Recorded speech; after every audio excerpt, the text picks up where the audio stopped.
out there, you guys? Marty Schwartz from GuitarJams.com, hanging out with my buddy Tim Pierce, professional guitar player, studio musician. You can find out a lot more about him in that link down there. In fact, you've got a YouTube channel. Yes, I do. Yeah. And you put great content up. Thank you. You're working on, all kinds of different sessions, and you've been doing it a long time. You're yeah, a real pro. Try and keep posting sessions if I can. Yeah, so check out his link down there. Great content. But then on top of that, we're going to take what I was doing was a very simple, D chord, A chord, and G chord. A lot of people, beginners are playing that. And then what Tim is going to do is kind of deconstruct the guitar part he was playing and just kind of his thought process behind it, which I think is really valuable for players out there. Well, if you're recording with an artist who sings great or whatever, these people, they're great. They bring simple songs over and you try and embellish them and make them sound like records. It's kind of what I do for a living. And so when you play those chords underneath, I try and find a part that's going to add I'm orchestrating guitar. And so I take some notes up above and I try and find some notes that in combination create kind of a magical, cloud over the chords you're playing. Yeah, well, we'll zoom in and you're going to actually show it. All right, so yes, I will. Let's check it out. So usually a songwriter brings a simple song, and there's a lot of feeling in the lyric and the melody and everything, but the chords are often simple. And so you were doing that. You were playing D and A and G, and those chords still appear all the time right in front of me. So what I try and do is orchestrate a part above it that takes it to a new level. And so what I just did there was I grabbed this D chord, this position right here on the 7th fret, smashing my index finger down,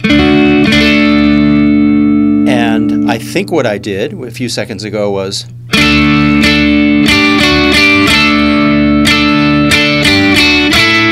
so what I try and do is create a little nursery rhyme. And I went from D to A, here's D, with a little melody attached to it. And then I walked down, just down the scale, and I went, here I go again.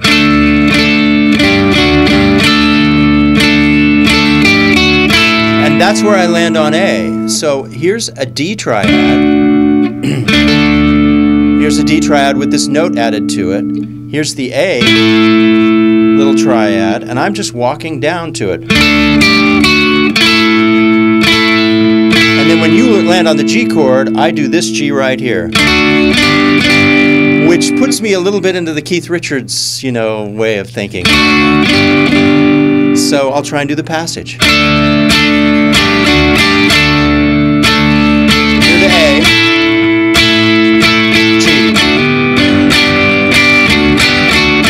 It. Now, the thing I'm trying to do is keep my hand in one position, and in doing that, I can connect all the notes in a very fluid and seamless and kind of endless way.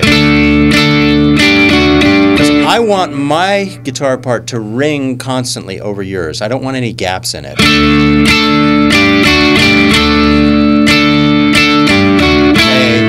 and then G, and then back down to D. So that G chord, for instance, obviously you know exactly what to play, whenever to play it. How did you when you were first learning, for instance, that voicing for G, did you think about where the root was, or how did you first, for someone that's trying to, I only know, I don't know that much yet, this is too much for me. Yes. How would you tell them to kind of how to figure that out? I'll start with the D. I'll do all three chords. Yeah. So here's the D that you might know. Okay. If you go up here, there's another D. Just one that you memorize. Yeah, D appears in several places on the guitar. Here, here, here, here. So what I'm doing is I'm taking the two D notes that happen right here, and I'm adding D notes underneath. And the thing about this is once you learn it, you know it for the rest of your life. It's not like you have to keep relearning it, and there's not that much, there are Ds here, here, here, and here, and the D that I'm using is an extension of kind of this one right here. So it's like a little bit of two. Yeah, exactly. It's this D here, which might be the first D you learn might be here, right. The second one might be here. Yeah. So I'm grabbing a little bit of this one and a little bit of this one. Beautiful.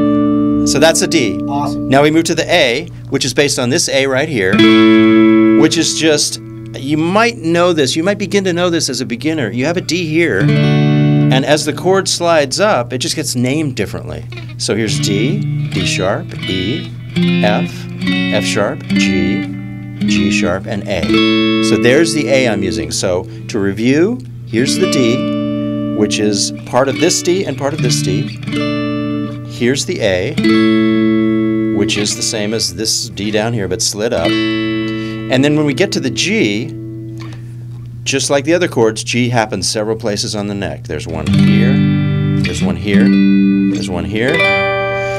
But this is a funny one. The G I was using is based on this G. And it's really kind of easy if you think about it, because all that's based on is the C down here. So you might know that C chord already. If I use these fingers, so I make this finger available for barring, and I slide it up, we have C, C sharp, D, D sharp, E, F, F sharp, G. Sometimes this is referred to as the cage system, or yeah, you've taught me something then. Okay, good. It's the cage system. I mean, a name is a name. Okay. I think of that as a C shape. Yeah, yeah. So that's the best way to look at that one. Now, this guy just disappears and gets out of the equation, and all of a sudden I'm Keith Richards, and I can go. I'm going from D here to G here. And to really simplify that, I'm going from D here to G here. Got it. Sweet.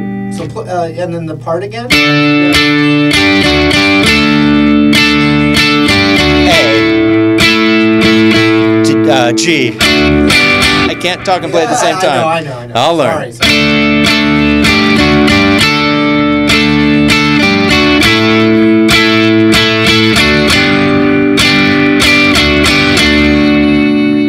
Yes.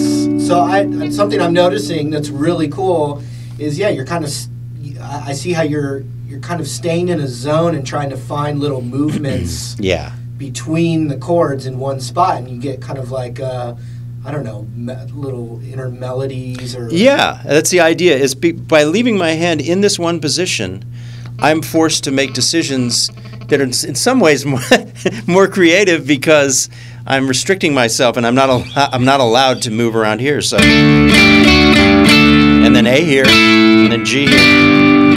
And what it also does, it gives you more of a chance for the notes to all ring and over-ring together, because that's the pleasing sound, is when the notes ring together.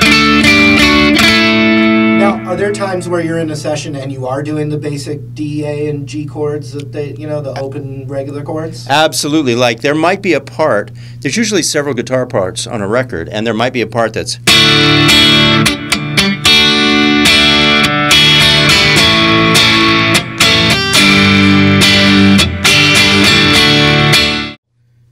Hey, man, thanks for breaking that down. You got it. Very Anytime. informative. Would like to thank Tim Pierce for visiting the Guitar Jam studio. And also, I'll say again, I'd love for you guys to go show Tim a little love. His YouTube link is right down there, and I think you'll get a lot of good stuff out of it. So thanks again. Thank you.